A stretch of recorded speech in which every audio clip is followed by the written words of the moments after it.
The main inspiration for the album, I mean, more than anything, it's just kind of being like 2021 and trying to figure everything out. So a lot of significant events happened in that span of time.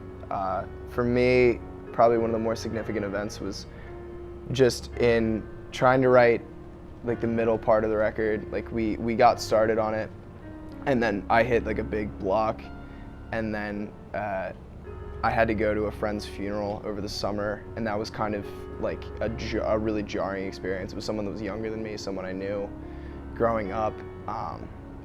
So that kind of knocked me, and that kind of changed kind of the course of the record, and that kind of helped me kind of steer the conversation. But a lot of the big influences on the record are amusical. Very, very little of what I'm talking about is coming from any type of an artist standpoint or anything a musician has said. It's more listening to different podcasts and picking up on different books and just trying to piece together life influences. I was considering a lot of who I am in space and where I am as far as a person and a human being on Earth and how time impacts that and all these different things. So. Things that your books told me to. Get looking to the sky for direction, and I've been waiting for the water to open up for me. The big theme for the album, I think, lyrically at least, there's a lot about religion, there's a lot about space, and there's a lot about death. The writing process was really long. In fact, there were points in time where we were just in a rut, not doing anything. You know, we spent a lot of time on this record. There were moments in time where we were not together at all. Everyone did their own thing, and then when it got down to it, we all met back up. And it's been awesome. Starting to play a lot of shows again, and this record's just bringing us all together as a whole again. It's a lot more than just the music. It's we're a lot closer now than we were the past like year and a half. We work really well together, and especially for this writing process, we started back in September of 2014, and it took about a year and a half to finish writing all the songs. Are you only rocking one board now, or are you still using the other one? I'm just doing the one for now, but I'm gonna expand to the big one just so I can put some more stuff on it. Like I just kind of want to like upgrade it to like. For our new album, we're recording it with our friend Brian Little in his home studio here in New Jersey. Recording with Brian was honestly a blast. We've been friends with Brian for a long time. I've been friends with Brian pretty much the entire time I've been playing music, so the entire recording process was really natural.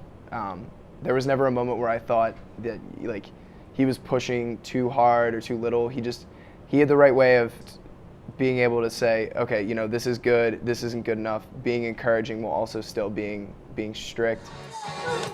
All right, cool. So, do you come in on the first verse or like what? Great guys, like I've seen them play for a long time now, and they've definitely come a long way from playing back in like a punk band. Definitely matured over the years, and you know, I've kind of been wanting to record them for a while, I'd say now, and it's been a great experience. We really vibe together very well, and you know, when you're just working with someone and you all have like a similar goal, it's really cool to collaborate and you know, get something cool done. I think the way we recorded it this time is the way our music always should have been recorded, because it captures more of the live sound of our music, which is how our music translates best, I think. It's a little more raw, you know, you can hear some of the flubs and stuff, but it's a good thing. The lineup has changed like 3 or 4 times now, but I think we finally got it to like a place where we feel comfortable and that works well. Writing and just for live shows, the 4 of us, I think we mesh very well together. Our current lineup is just the 4 of us. All of us have been in the band since the start, except for Rob. He was added later, but we lost our drummer.